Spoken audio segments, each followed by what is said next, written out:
ইউরোপে দীর্ঘ ১৮ বছরের অধ্যায় শেষে আবারও শৈশবের ক্লাব রোজারিও সেন্ট্রালে ফিরলেন আর্জেন্টিনার বিশ্বকাপ জয়ী তারকা আনহেল ডি মারিয়া।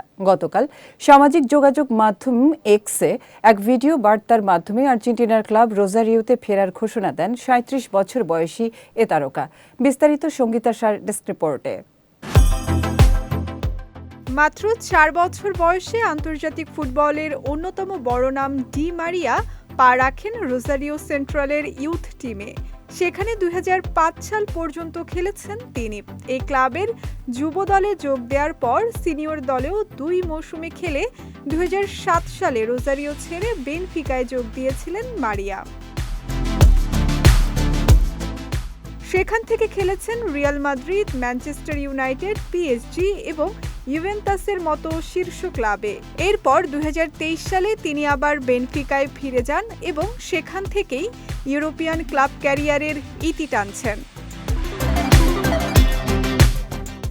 গত বছরই ডি মারিয়া ক্লাবটিতে যোগ দিতে চেয়েছিলেন, তবে রোজারিও এলাকায় মাদক চোরাচালান ও সহিংসতা বেড়ে যাওয়ায় পরিবারকে ঝুঁকিতে ফেলতে চাননি তিনি। এখন পরিস্থিতি কিছুটা স্বাভাবিক হওয়ায় সিদ্ধান্ত পাল্টে ফেলেছেন বিশ্বকাপ জয়ী এ তারকা।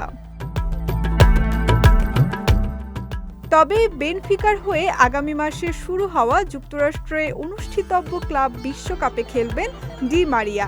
ওয়ালটন আবারও মিলিয়নিয়ার অফারে ওয়ালটন ফ্রিজ কিনে আপনিও হয়ে যেতে পারেন মিলিয়নিয়ার।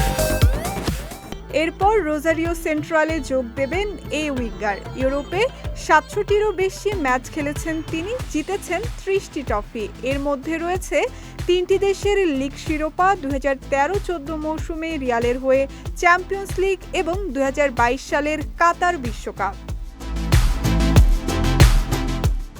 এদিকে গত বছর আন্তর্জাতিক ফুটবলকে বিদায় জানিয়েছেন ডি মারিয়া। এবার নিজ ঘরের ক্লাবেই ক্যারিয়ারের শেষ অধ্যায় রচনা করতে প্রস্তুত তিনি।